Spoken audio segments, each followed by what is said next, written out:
السلام علیکم، welcome to my channel. امید ہے آپ سب لوگ خیریت سے ہوں گے۔ آج ہم ریڈ کریں گے اسٹون ہارٹ، جو کہ سیزن 3 ہے کوئین آف مائی ہارٹ کا۔ اس کی ایپیسوڈ نمبر 73۔ ایپیسوڈ کو سٹارٹ کرنے سے پہلے چینل کو ضرور سبسکرائب کیجیے گا اور قسط ریڈ کرنے کے بعد اپنی رائے کا اظہار بھی کیجیے گا۔ تو چلیے پڑھتے ہیں۔ آج قسط شارٹ تو نہیں ہے، لیکن میرے خیال سے 3500 پلس ورڈز کی ہے قسط، تو کم از کم 25-30 منٹ کی ہو جائے گی۔ شارٹ تو بالکل بھی نہیں ہے، لیکن پھر بھی میں نے اس میں 2 سین اور لکھنے تھے، لیکن وہ لکھ نہیں پائی، ٹائم شارٹ تھا۔ تو چلے اتنی ریڈ کریں، انشاءاللہ وہ سین کل آ جائیں گے پھر۔ امائل کے چہرے کے پتھریلے تاثرات حیرت و بے یقینی میں بدلے۔ اسے اپنے وجود کے ساتھ دل کی دھڑکنیں ساکت ہوتی محسوس ہوئیں۔ اسے لگا جیسے ساتوں آسمان اس کے اوپر آن گرے ہوں اور زمین اس کے قدموں تلوں سے کھسکتی اسے بری طرح سے پٹک گئی ہو۔ اور یہ سب عمل اس کے الفاظوں پر نہیں، بلکہ اس شخص کی کلائی پر موجود بریسلٹ کو دیکھتے تھا۔ وہ بریسلٹ جو امائل لاکھوں میں بھی پہچان سکتی تھی۔ یہ وہ بریسلٹ تھا جس پر اس آدمی کے نام کا پہلا حرف لکھا تھا۔ ہاں، یہ وہی بریسلٹ تھا جو امائل نے خود اپنے ہاتھوں سے اس کی کلائی میں پہنایا تھا۔ وہ یکٹک اس کے ہاتھ میں موجود اس بریسلٹ کو دیکھنے لگی، جو اس چین و قرار چھین گیا تھا، جو اسے زمین پر بری طرح سے پٹک گیا تھا، اس کے سوچنے سمجھنے کی تمام صلاحیتیں سلب کر گیا تھا۔ مقصد تو میرا شاذل کو اس دنیا سے رخصت کرتے الزام تم پر لگانے کا تھا، پر افسوس اس کی بیوی اپنی کوکھ میں بچہ لیے آ گئی، تو یہیں سے ہی پھر۔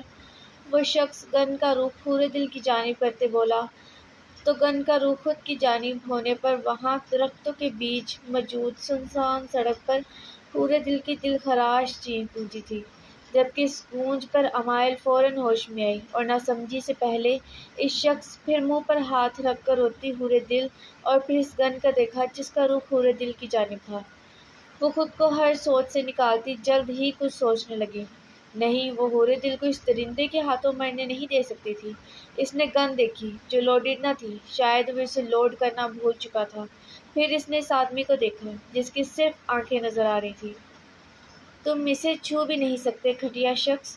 امائل گن کا رخ اس شخص کی جانب کرتے بولی، تو اس فضا میں اس شخص کا قہقہ گونجا تھا، جس پر امائل نے ماتھے پر بل ڈالے اسے دیکھا۔ ہلنا بھی مت۔ حورِ دل جو موقع دیکھتی امائل کے پاس جانے والی تھی کہ ابھی ایک قدم ہی آگے بڑھایا تھا کہ اس شخص کی کرخت آواز پر اس کے قدم وہیں رکے اور اس نے روتے ہوئے سر نفی میں ہلایا تھا۔ بات سنو، اسے جانے دو۔ تمہاری جو بھی حساب کتاب ہے مجھ سے ہیں۔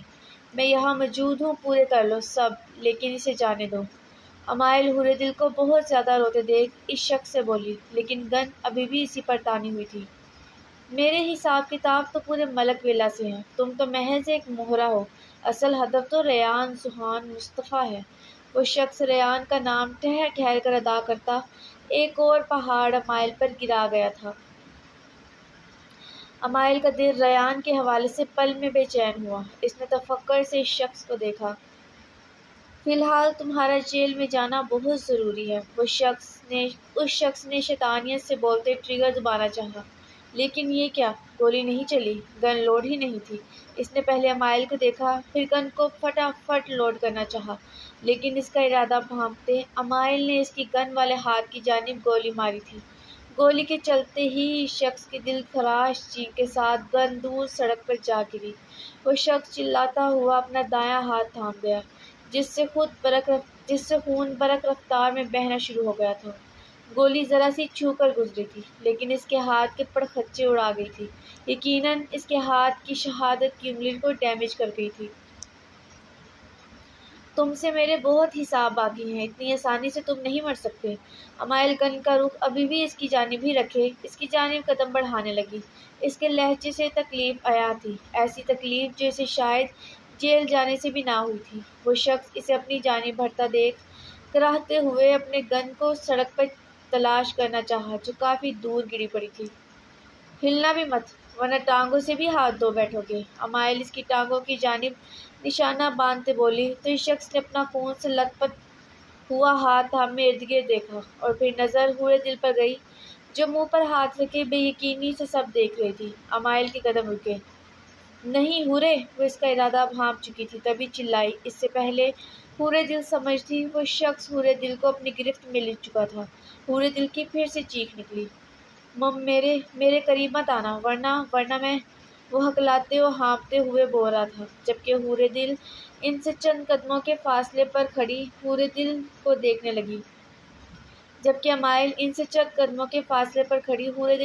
لگی۔ جو تقریباً بے ہوش ہونے کو تھی۔ گن پھینکو امائل، وہ شخص اسے گن نہ ہٹاتے دیکھ چلایا تھا۔ گن ہٹاؤ ورنہ حورے دل اپنی جان سے ہاتھ دھو بیٹھے گی۔ اسے گن کسی صورت ہٹاتے نہ دیکھ وہ ایک بار پھر سے چلایا تھا۔ عورتوں کا سہارا لے کر وار کرنا تو تمہاری پرانی اور گندی عادت ہے۔ مردوں کی طرح شروع دن سے تمہیں سامنے آنا چاہیے تھا، لیکن تم ہو ہی نہ مرد ہو تم۔ امائل ایک کرب سے بولی، جس کے متعلق کبھی سوچا نہ تھا، وہ اس سے ہی آج تک دھوکہ کھاتی آ رہی تھی۔ بکواس بند کرو اور گن پھینکو۔ اسے قدم آگے بڑھاتے دیکھ وہ حورے دل کو لیے قدم پیچھے درختوں کے قریب لینے لگا۔ حورے دل کو چھوڑ دو، تم میرے نشانے پر ہو، صرف ایک گولی اور تمہارا کھیل ختم۔ حورے دل کو اور نکلو چھوڑ دو حورے دل کو اور نکلو ایک عورت کے پیچھے سے۔ مجھ سے مقابلہ کرو، جاؤ اپنی گن اٹھاؤ۔ اور دونوں ایک دوسرے کی گن میں موجود گولیوں سے دھجیاں اڑا دیتے ہیں۔ دیکھتے ہیں ان گولیوں سے کون پہلے مرتا ہے۔ جو بعد میں مرا وہ فاتح اور جو پہلے مرا وہ لوزر۔ امائل کے الفاظوں پر اس شخص کو اس کی دماغی حالت پر شک ہوا۔ تو پاگل ہے، وہ شخص چلایا۔ اسے واقعی اس کی دماغی حالت پر شک ہوا تھا۔ کیوں، کیا ہوا؟ ڈر گئے مجھ سے؟ ڈر گئے ایک عورت سے؟ ڈر گئے موت سے؟ ڈر گئے؟ دیکھو میں ایک عورت ہو کر کتنے نڈر انداز میں تمہیں چیلنج کر رہی ہوں، اور تم ایک مرد ہو کر نہ مردوں والے کام۔ نہ امائل کے قدم رکے تھے نہ ہی اس شخص کے۔ میں جلد تم سب کو، پورے ملک ویلا کو نیست و نابود کر دوں گا، یاد رکھنا امائل، یاد رکھنا۔ وہ چلا کر بولتا حورے دل کو زمین پر دھکا دیے اس کے پیٹ پر اپنی قوت سے پیر مارا کہ حورے دل کی چیخ کے ساتھ امائل نے بھی بے یقینی سے اپنے منہ پر ہاتھ رکھا تھا۔ وہ آنکھیں پھاڑے زمین پر کراہتی حورے دل کو دیکھنے لگی۔ تمہارے لیے جلد قبر کھودوں گا امائل۔ وہ امائل سے بولتا درختوں کی جانب بھاگا۔ جبکہ اس کی بات پر وہ ہوش میں آئے، امائل نے اس کی جانب گولی چلائی تھی، جو ہڑبڑی میں سے لگی تھی یا نہیں معلوم نہیں تھا، کیونکہ امائل دیکھ نہ پائی تھی۔ وہ بھی اس کے پیچھے بھاگی۔ امائل، میرا بچہ! حورے دل کی چیخوں پر اس کے قدم رکے اور اس نے پلٹ کر حورے دل کو دیکھا، جو زمین پر پیٹ پر ہاتھ رکھے بری طرح سے کراہ رہی تھی۔ امائل بھاگنے کے انداز میں اس کے قریب آئی۔ حورے! حورے! وہ حورے دل کے پاس نیچے بیٹھتی اس کا چہرہ تھپتھپانے لگی، جو پسینے سے تر تھا۔ وہ اب تیز تیز سانس لے رہی تھی۔ حورے! خدا کے لیے آنکھیں بند نہیں کرنا حورے دل۔ اس کی آنکھیں بند ہوتے دیکھ امائل اس کا چہرہ تھپتھپائے پریشانی سے بولی تو اس نے بمشکل اپنی آنکھیں کھولے، لیکن درد اس کی جان نکال رہا تھا۔ کوئی ہے یہاں؟ امائل اپنی پوری قوت سے چلائے ارد گرد دیکھنے لگی، جہاں سڑک بالکل سنسان تھی۔ پھر اس نے چہرہ جھکائے تڑپتی حورے دل کو دیکھا۔ تم فکر نہیں کرو، میں تمہیں اور تمہارے بچے کو کچھ نہیں ہونے دوں گی۔ امائل اس کے آنسو صاف کرتی جھک کر اس کے ماتھے پر لب رکھتی بولی اور مدد کی تلاش میں ارد گرد دیکھا۔ پھر اس کے یاد آنے پر اپنا فون نکالا اور شاذل کو کال کرنا چاہی، لیکن نو سروس کا میسج دیکھے اس نے بے اختیار اپنی پوری قوت سے اپنا فون زمین پر دے مارا، جبکہ اس قوت سے فون مارنے پر وہ بل کھاتا دور جا گرا تھا۔ سکرین چکنا چور ہو گئی تھی۔ حورے یہاں تک کیسے آئی ہو؟ امائل نے اس کے چہرے پر چپکے بالوں کو پیچھے کرتے اس سے پوچھا، جس سے بولنا محال تھا۔ گاڑی، وہ محض اتنا ہی بول سکی، آنکھیں بند ہونے کو تھیں۔ امائل آہستہ سے اس کا سر نیچے زمین پر رکھتی نیچے سے اٹھی۔ جس سمت سے وہ آئی تھی اس سے بھاگنے کے انداز میں آگے گئی تھی، جبکہ 3-4 منٹ بھاگنے پر اسے ایک گاڑی نظر آئی تو اسے امید کی کرن بندھتی محسوس ہوئی۔ وہ گاڑی کے قریب گئی۔ ہاں، وہ ملک ویلا کی گاڑی تھی، کیونکہ اس پر بڑے بڑے حروف میں پیچھے ملک ویلا لکھا ہوا تھا۔ اس نے گاڑی کے اندر جھانکا تو چابی اندر ہی لگی ہوئی تھی۔ پھر گاڑی کا دروازہ کھولے گاڑی سٹارٹ کرتی اس جانب جانے لگی جہاں حورے دل تھی۔ پھر گاڑی کو حورے دل سے فاصلے پر روکتی اس کے پاس آئی۔ چلو ہورے، گاڑی گاڑی آ گئی ہے، ہاسپٹل چلتے ہیں، بس ذرا ہمت کرو، پریشان مت ہو، تمہیں کچھ نہیں ہوگا۔ امائل اسے زمین سے اٹھانے کی کوشش کرتے اسے حوصلہ دیتے بولی۔ پریشانی تو اسے بھی ہو رہی تھی، بے حد، اس کا چہرہ بھی پسینے سے شرابور ہو چکا تھا۔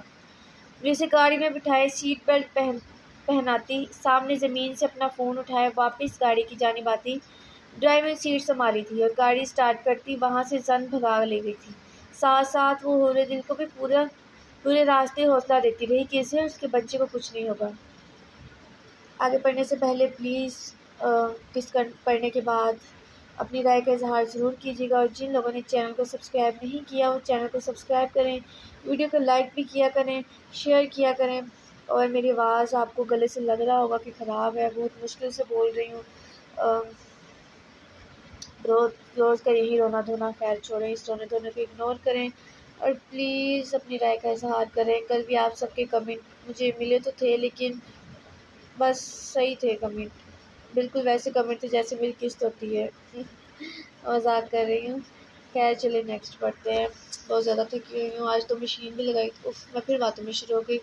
چلے نیکسٹ پڑھتے ہیں فوراً سے۔ شاذل ہاسپٹل میں روم کے باہر کھڑا کب سے ٹکٹکی باندھے روم کے دروازے کو دیکھ رہا تھا جس کے اندر حورِ دل موجود تھی، جبکہ امائل اس سے فاصلے پر کھڑی کبھی دروازے کو دیکھتی تو کبھی اسے، جو مشکل سے خود کے آنسوں پر ضبط کیے کھڑا تھا۔ پریشانی تو اسے بھی ہو رہی تھی کیونکہ جب سے ڈاکٹرز حورِ دل کو اندر لے کر گئے تھے تب سے ایک بھی ڈاکٹر روم سے باہر نہ نکلا تھا، تقریباً آدھا گھنٹہ ہونے کو تھا۔ امائل چند پل اسے دیکھنے کے بعد نہ چاہتے ہوئے بھی شاذل کی جانب قدم بڑھا گئی تھی اور اس سے 2 قدم کے فاصلے پر رکی۔ پریشان مت ہو، تمہاری بیوی اور تمہارے بچے کو کچھ نہیں ہوگا، وہ اس کی جانب دیکھنے کی بجائے ارد گرد دیکھتی نامحسوس انداز میں بولی، جیسے خود کے جذباتوں کو اس کے سامنے چھپانا چاہتی ہو۔ شاذل نے اپنے قریب سے اس کی آواز پر گردن گھمائے اس کی جانب دیکھا، جبکہ اس کے یوں دیکھنے پر امائل نے بھی اس کی جانب دیکھا تھا جس کی آنکھیں اور ضبط کے باعث چہرہ بے حد سرخ ہوا پڑا تھا۔ اگر اسے کچھ ہو گیا تو؟ اس کی آواز بھاری تھی، وہ ایک ہاتھ دیوار پر رکھے اس کی جانب مڑتا اس سے پوچھنے لگا۔ امائل کو اس کی تکلیف اپنے دل میں اترتی ہوئی محسوس ہو رہی تھی، لیکن وہ اس بات کو بری طرح سے ڈپٹ رہی تھی۔ کچھ نہیں ہوگا، پکا اسے کچھ نہیں ہوگا نا؟ شاذل نے آنسو سے لبریز آنکھوں سے اسے دیکھتے کسی بچے کی مانند اسے یقین دہانی چاہی تھی، جس پر اس نے آنکھوں کو بند کر کے کھولتے سر اس بات میں ہلایا تھا۔ امائل وہ بہت تکلیف میں تھی، شاذل نے بولتے روم کے دروازے کی جانب دیکھا تھا۔ آنکھ سے ایک آنسو ٹوٹتا داڑھی میں جذب ہوا۔ امائل نے ہاتھ بڑھائے اس کے بازو پر رکھنا چاہا، لیکن بیچ میں ہی روکتے کشمکش میں مبتلا ہوئے اسے دیکھنے لگی، جو آنکھیں رگڑتا تکلیف سے دروازے کو دیکھ رہا تھا۔ ایسے مت رو شاذل، وہ ٹھیک ہو جائے گی۔ بالآخر وہ ہر چیز کو بالائے طاق رکھتی اس کے بازو پر ہاتھ رکھتی بولی تو اس نے نم سرخ آنکھوں سے اسے دیکھتے سر اس بات میں ہلایا تھا۔ امائل بھی ہاتھ اس کے بازو سے ہٹاتی اپنے چہرے پر بندھا رومال ٹھیک کرنے لگی، ساتھ ارد گرد دیکھتی کسی کو تلاش کرنے لگی۔ ہاں، وہ ریان کی تلاش کر رہی تھی جو کہیں نہیں تھا، شاید وہ آیا نہیں تھا۔ باقی سب کہاں ہیں؟ جب آخر کار رہا نہ گیا تو شاذل سے پوچھا۔ سکر و ذہان ماموں جان آئے ہیں، ماموں جان کوئی فارمیلٹی پوری کرنے گئے ہیں اور سکر معلوم نہیں، شاید باہر گئے۔ باقی سب گھر ہیں، ماموں جان نے منع کیا ہے کسی کو بھی آنے سے۔ شاذل کے تفصیلاً جواب دینے پر اس نے بیزاری سے سانس بھری تھی۔ مطلب ریان نہیں آیا تھا، وہ گھر تھا۔ اس سے پہلے مزید ان میں کوئی گفتگو ہوتی کہ ڈاکٹر روم سے نکلا تھا۔ سکر اور امائل ڈاکٹر کو دیکھتے فوراً اس کی جانب لپکے۔ ڈاکٹر میری بیوی؟ شاذل نے بے چینی سے پوچھا تو ڈاکٹر مسکرایا۔ Relax, now she is fine, اور بیبی بھی بالکل ٹھیک ہے، بس ذرا اب ایکسٹرا کیئر کرنا ہوگی آپ کو، اینڈ تھینکس ٹو یو کہ آپ وقت پر انہیں لے آئی ہیں۔ ڈاکٹر پہلے مسکرا کر شاذل سے کہتا آخر میں امائل کی جانب دیکھتے بولا اور پھر واپس روم میں گیا تھا۔ اف خدایا تیرا شکر ہے، شاذل خوشی کے آنسو آنکھوں میں سموئے اوپر کی جانب دیکھ کر بولتا امائل کی جانب مڑا تھا۔ تھینکس امائل، بہت شکریہ، تم نے مجھے زندگی بخش دی۔ شاذل امائل کو دیکھ کر بولتا آگے بڑھتا اس کے گلے لگا تھا۔ اس کے گلے لگتے ہی امائل کو اپنا وجود تھمتا ہوا محسوس ہوا۔ اسے شاذل سے اس کی توقع تو ہرگز نہ تھی، جبکہ اس کے ہاتھ شاذل سے فاصلے پر ہی منجمد تھے، جن کی اس نے مٹھی بنائی تھی، وہ الجھی سے اس کے گلے لگی ہوئی تھی۔ وہ کچھ بول ہی نہ پائی تھی اور نہ ہی اسے خود سے الگ کر پائی تھی۔ کچھ دیر بعد شاذل الگ ہوا اور مسکراتا ہوا دروازے کی جانب دیکھا جہاں سے ڈاکٹرز نکل رہے تھے اور ان سے ملنے کی اجازت لیتا وہ روم میں داخل ہوا تھا۔ چونکہ حور دل ابھی بے ہوش ہی تھی تو وہ اس کی بے ہوشی میں ہی اسے جی بھر کر پیار کر لینا چاہتا تھا، کیونکہ اس کے ہوش میں آتے ہی وہ اسے ناراضگی دکھانے والا تھا، وہ اس سے بہت سخت خفا ہونے والا تھا۔ وجہ وہ قدم تھا جو اس نے سوچے سمجھے بنا اٹھایا تھا۔ امائل نے اسے مختصر سا بتایا تھا، جس کو سننے کے بعد وہ حور دل سے خفا رہنے کا ارادہ رکھتا تھا۔ امائل ہاسپٹل کے بنے رومز کے آگے سے گزرتی تیز تیز قدم لیتی جا رہی تھی کہ اس کے رفتار میں چلتے قدموں میں آہستگی آئی، اور پھر وہ رکے تھے، اور ان کی وجہ سامنے سے آتا ریان تھا جو فون پر کسی سے بات کر رہا تھا۔ جبکہ امائل کو دیکھتے اس کے قدموں کو بھی بریک لگی تھی، ہلتے لب بھی رکے اور فون کان سے ہٹائے یک تک امائل کو دیکھنے لگا۔ وہ اس کے چہرے پر رومال بندھے ہونے کے باوجود بھی اس کی آنکھوں سے جھلکتا غصہ دیکھ سکتا تھا۔ ریان نے ارد گرد ایک نگاہ دوڑانے کے بعد لمبے لمبے ڈگ برتا اس کے قریب آیا۔ آپ یہاں کیا کر رہی ہیں؟ وہ امائل کے قریب آتا تو فکر سے اس سے پوچھنے لگا۔ اگر اسے کوئی دیکھ لیتا تو؟ جبکہ امائل کو اس سے کیے جانے والے سوال سے علم ہو چکا تھا کہ وہ اس بات سے بے خبر ہے کہ حور دل کو ہاسپٹل لانے والی امائل ہی تھی۔ مجھے چھوڑو، تم بتاؤ کہاں تھی تم؟ ہاں کیوں فون بند رکھا ہوا تھا؟ امائل اس کے سوال کو اگنور کیے غصے سے چلانے کے انداز میں بولی تو پاس سے گزرتے لوگوں نے رکتے ان دونوں کو دیکھا تھا۔ ریان نے قریب ٹہرے لوگوں کو دیکھا جو عجیب نظر سے انہیں دیکھتے آگے بڑھ گئے تھے، اور پھر امائل کو دیکھا جسے ان لوگوں کے رکنے اور ان کی نظروں سے رتی برابر فرقنا پڑا تھا، البتہ وہ ویسے ہی اسے گھورنے میں مصروف تھی۔ ریان دھیرے سے اس کی کلائی پکڑتا اسے سیڑھیوں کی جانب لے جاتے سیڑھیوں کی اوٹ میں ہوا تھا۔ آپ کو یہاں نہیں آنا چاہیے تھا، اگر کسی نے آپ کو دیکھ لیا تو؟ ریان کو اس کی فکر تھی، یا یوں کہوں کہ صرف ریان کو اسی کی تو فکر تھی۔ بھاڑ میں جائیں سب، جس نے دیکھنا ہے دیکھتا رہے، وہ ریان کی ایک ہی بات سے اکتا کر حلق کے بل چلائی تھی۔ ریان نے بے بسی سے اسے دیکھا۔ پلیز امائل، سمجھنے کی کوشش کریں، یہ کراچی کا سب سے بہترین اور بڑا ہاسپٹل ہے، اور اس ہاسپٹل کے باہر آپ کی بڑی ساری تصویر لگی ہے اور انعام کا نیچے اعلان ہے، اگر آپ کو کسی نے بھی دیکھ لیا تو؟ وہ بولتا بولتا رکا، اس سے آگے وہ شاید سوچ بھی نہ سکتا تھا، کہنا تو دور کی بات، پر آگے بھی ضدی اڑیل لڑکی تھی، امائل تھی۔ میری جوتی کو بھی فرق نہیں پڑتا، سمجھے تم ریان، سمجھے؟ وہ اس کی آنکھوں میں دیکھے ہر لفظ چبا چبا کر بولی تھی۔ آپ پلیز جائیں یہاں سے، میں آپ کے حوالے سے کوئی رسک نہیں لے سکتا، پلیز جائیں، وہ منت بھرے انداز میں بولا تو امائل اسے بازو سے پکڑے پیچھے کو کرتی اسے دیوار سے لگایا تھا۔ غصہ اس کے دماغ کو چڑھ چکا تھا اور یہ ریان بھی دیکھ سکتا تھا۔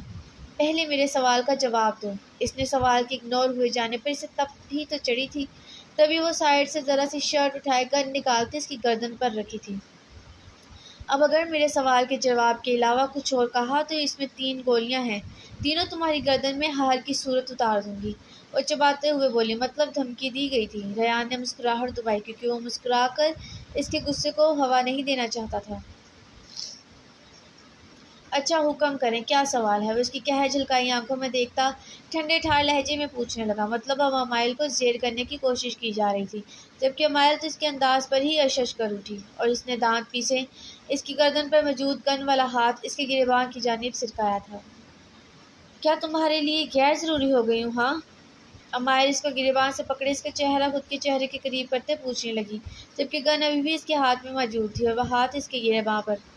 وہ شخص بھلا غیر ضروری ہو سکتا ہے جس کے متعلق گفتگو خدا سے ہوتی ہو؟ کیا ہی کوئی جان لیوا انداز تھا، اور اس کی جان ہی تو لے گیا تھا۔ اس کی بات پر امائل کے تنے اعصاب ڈھیلے پڑے، غصہ بل میں ہوا ہوا، ماتھے کے بل بھی غائب ہوئے۔ میری زندگی میں صرف آپ کا وجود ہی تو ضروری ہے، ریان بولتے ہوئے اپنے گریباں پر موجود اس کے دونوں ہاتھوں میں سے گن والا ہاتھ تھامے اپنے لبوں سے لگاتے آنکھیں موند گیا تھا، جیسے اس کے لمس کو محسوس کرنا چاہتا ہو، جبکہ اس کے لمس پر گن پر گرفت ڈھیلی پڑی، ہاتھوں کی سختی میں بھی نرمی آئی تھی، آنکھیں بھی اس کی سحر انگیز آنکھوں سے الجھنے لگی تھی۔ آپ میری دھڑکن ہیں، آپ میرے دل میں دھڑکتی ہیں، صرف آپ ہیں جو میری دھڑکنوں کو ساکن کر سکتی ہیں، آپ میری سانسوں میں رواں ہیں، ان سب کے ساتھ آپ کیسے میرے لیے غیر ضروری ہو سکتی ہیں؟ ریان اس کے چہرے پر آئے بالوں کو کان کے پیچھے کرتے اپنے تمام تر دل کی تڑپ اس کے سامنے بیاں کر گیا تھا۔ وہ اس کے دل کی اکلوتی حکمران تھے، اس کا عشق تھی، بھلا وہ کیسے اس کے لیے غیر ضروری ہو سکتی تھی؟ اب آپ جائیں گھر، میں نہیں چاہتا آپ کسی کی بھی نظروں میں آئیں۔ ریان اس کی گن اس سے تھامے اس کی شرٹ ذرا سی اٹھائے، جہاں وہ گن اٹکاتی تھی وہاں اٹکائے اسے بولا تو اس نے سر نفی میں ہلایا۔ اگر غیر ضروری نہیں تو پھر کیوں؟ شش، امائل اس سے پہلے اپنی بات مکمل کرتی کہ ریان نے اس کے چہرے پر بندھے رومال کے اوپر سے ہی اپنی شہادت کی انگلی اس کے لبوں پر رکھے اس کی زبان کو قفل باندھا تھا۔ میں آؤں گا، ہم تفصیل سے بات کریں گے، آپ غصہ ہیں تو اتار لیجیے گا، گالیاں دینا چاہیں، مارنا چاہیں، جو چاہیں کر لیجیے گا۔ ریان اس کے لبوں سے انگلی ہٹائے بولا۔ وہ غصے میں تھی، شدید غصے میں، اور اس وقت امائل اس بات کی گواہی دے سکتی تھی کہ اس دنیا میں محض ریان ذوحان مصطفیٰ ہی تھا جس کا غصہ ختم کیا جڑ سے اکھاڑ دینے کی صلاحیت رکھتا تھا، جو اس جیسی سنگ دل عورت کا دل دھڑکاتے سے اپنے سحر میں جکڑ سکتا تھا۔ اب آپ اس سائڈ سے جائیں گی اور میں اس سائڈ سے، دوسرے فلور میں شاذل بھیا منتظر ہیں، ٹھیک ہے؟ بازل نے بولتے اس سے پوچھا جس نے سر اس بات میں ہلایا تھا۔ تو ریان مسکراتا اس کے پاس سے گزرنے لگا، لیکن اگلے ہی لمحے امائل اسے بازو سے پکڑ کر دوبارہ اپنے روبرو کر چکی تھی۔ ریان نے ناسمجھی سے اسے دیکھا، جبکہ وہ اس کی سوالیہ نظروں میں ناسمجھی دیکھے بنا کچھ بولتے آگے بڑھتے اس کے گلے لگی تھی۔ یہ عمل ریان کے لیے اس وقت اس جگہ غیر متوقع تھا، تبھی وہ فی الحال شاکڈ ہو گیا تھا۔ کیا ہر بار اپنے گرد حصار باندھنے کے لیے تمہیں کہنا پڑے گا؟ امائل کی آواز اسے اپنے کانوں میں سنائی دی تو شوق کی کیفیت سے نکلتا فوراً ہوش میں آئے اس کے گرد حصار باندھے آنکھوں کو موندا تھا۔ پھر کچھ توقف کے بعد اس سے پیچھے ہوئی اور ایک نظر اس کی چمکتی آنکھوں میں دیکھتی وہاں سے گئی تھی۔ ریان نے اس کے دھیرے دھیرے غائب ہوتی پشت کو دیکھے بے اختیار ہائے کہتے اپنا دایاں ہاتھ اپنے دل کے مقام پر رکھا اور اسے الٹی سمت مڑا، لیکن سکر کو دیکھتا اس کا رنگ اڑا تھا اور قدم تو لڑکھڑانے تھے۔ بھیا، اس نے سکر کے سنجیدہ چہرے کو دیکھے دھیرے سے اسے پکارا تو سکر نے پہلے اس راہداری کو دیکھا جہاں سے امائل گئی تھی اور پھر ریان کو۔ یہ امائل تھی نا؟ اور تم دونوں نے ایک دوسرے کو ایسے ہگ کیوں کیا ہوا تھا؟ اف، سکر کا پہلا سوال ہی خطرناک، اب ریان بھلا اس سوال کا کیا جواب دیتا؟ سکر کو خود ہی سوچنا چاہیے تھا نا کہ ایسے خوبصورت حق کے لیے ایک دوسرے کے نکاح میں ہونا ضروری تھا، جو کہ وہ دونوں تھے۔ میں جانتا ہوں کہ گھر میں ہم سب کی کتنی اچھی انڈرسٹینڈنگ ہے، ایک دوسرے کے ساتھ بہت زیادہ فری ہیں، ہم آپس میں فری تو ہیں لیکن بے شرم نہیں۔ سکر کی بات پر اسے اپنا کھلا خشک ہوتا محسوس ہوا۔ جس طرح سے تم امائل سے لپٹے ہوئے تھے یہ گناہ ہے، جانتے ہو نا، اور ایک تہجد گزار انسان کو یہ زیب نہیں دیتا۔ سکر کی بات پہ اس نے بے بسی سے تڑپ کر سکر کو دیکھا۔ بھائی پلیز، وہ منمنایا۔ کیا پلیز؟ ہاں کیا پلیز؟ سکر اس کے پاس آتے گررایا تھا۔ ہاسپٹل کا خیال تھا، ورنہ وہ اس کے دو لگا دیتا جس پر سکر کو بالکل افسوس نہ ہوتا۔ وہ لڑکی ہے، چلو اس نے تمہیں حق کیا، کم از کم تمہیں تو خیال کرنا چاہیے تھا۔ اگر کوئی ایسے تم دونوں کو دیکھ لیتا تو جانتے ہو نا کیا ہوتا اس کا انجام۔ ایک تو وہ ہمیں دیکھنا گوارا نہیں کرتی، دوسرا وہ تمہارے اس قدر قریب۔ بس کریں، بیوی ہے وہ میری بھیا، بیوی۔ اس سے پہلے سکر غصے میں مزید خرافات بکتا کہ ریان بیوی لفظ پر خاصا زور دیے بولا، جبکہ ریان کی اس بات سے سکر کو اپنا سر چکراتا محسوس ہوا۔ بیوی؟ جی بیوی ہے وہ میری، اور پلیز یہ بات کسی کو مت بتائیے گا، پلیز۔ ریان تقریباً اس کے سامنے ہاتھ جوڑے تو اس نے سنجیدگی سے اسے اس کے جڑے ہاتھوں کو دیکھا۔ تم نے کب نکاح کر ڈالا، وہ بھی امائل سے؟ وہ حیرت و بے یقینی سے اس سے پوچھنے لگا۔ ہم بعد میں اس بارے بات کریں گے، ابھی چلیں، اور پلیز یاد رکھیے گا یشمل بھابھی کو بھی مت بتائیے گا۔ ریان اس کو بازو سے پکڑ کر اپنے ساتھ کھینچتا بولا تو سکر بھی خاموشی سے اس کے ساتھ جانے لگا تھا۔ وہ فی الحال خاموش ہو گیا تھا کیونکہ ریان میچور انسان تھا اور امائل بھی۔ اگر دونوں نے نکاح کیا تھا تو ضرور کوئی وجہ تھی، اور ویسے بھی سکر نے بھی تو اس سب سے چوری نکاح کیا تھا، آخر وہ بھی اس کا بھائی تھا۔ اب اسے اپنے باپ کی بات سے اتفاق تھا کہ بھلے سکر اس پر ہاتھ صاف کرتا ہو، لیکن ریان پورا ہر لحاظ سے سکر پر گیا تھا، صحبت سکر کی ہی تھی۔ یہ تو کیسی لگی، کس امید ہے پسند آئی ہوگی، اپنی رائے کا اظہار کیجیے گا۔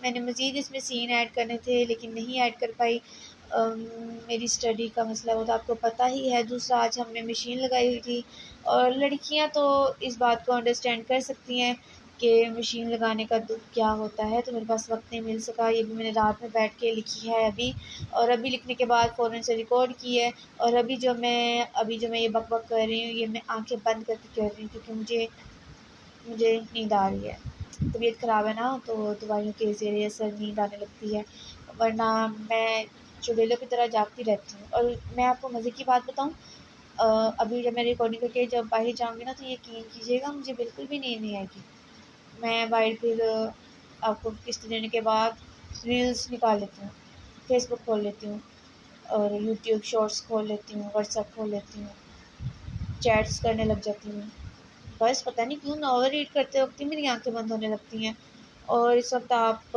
بھی اکتا گئے ہوں گے میری اس بک بک سے۔ جو لوگ اگنور کرتے ہیں ان کا اگنور کرنا بنتا بھی ہے، کیونکہ میں خود بھی نہیں سنتی دوسری بار۔ ایک بار جو میں کہیں وائس میسیج کر دوں یا کچھ بھی کرتی ہوں، دوسری بار میں خود بھی نہیں سنتی۔ آپ لوگ اگنور کیجیے گا، مجھے کوئی فرق نہیں سوری مطلب مجھے نا برا نہیں لگتا۔ یہ نہ ہو آپ یہ لوگ میری باتوں سے سمجھے کہ میں ایٹیٹیوڈ دکھا رہے ہیں، ایسا بالکل نہیں ہے۔ مجھے نا فرق کی بات نہیں، مجھے نا خود بھی برا نہیں لگتا، میں خود بھی کم نہیں سنتی اپنی، کم کیا میں تو سنتی نہیں اپنی وائس۔ اور آج کل کے دور میں ہر کسی کو بھی اپنی وائس نہیں پسند، پر شکر ہے اللہ کا، ایسے نہ شکری نہیں کرنی چاہیے۔ اور دیکھیے مجھے لگتا ہے میں کم از کم 3 منٹ سے بک بک کیے جا رہی ہوں، ہائے اللہ۔ اچھا میں وہ کیا کہنے لگی تھی، وہ میں کہنے لگی تھی جو لوگ تو اگنور کرتے ہیں، نہیں سنتے، ان کو تو میری طرف سے کچھ بھی نہیں، میری طرف سے مطلب خوش رہیں وہ۔ اور جو لوگ میری یہ بک بک بھی ناول کے ساتھ ساتھ میری بک بک بھی سنتے ہیں یار، ان کو بہت زیادہ لو یو، بہت زیادہ ان کا تھینکس کہ وہ میری بک بک بھی سنتے ہیں اور میری بات کو اگنور کرتے ہیں، بیئر کرتے ہیں، برداشت کرتے ہیں۔ لو یو گائز، اور اپنی رائے کا اظہار کیجیے گا، مجھے بھی خوش کر دیجیے گا۔ اللہ حافظ۔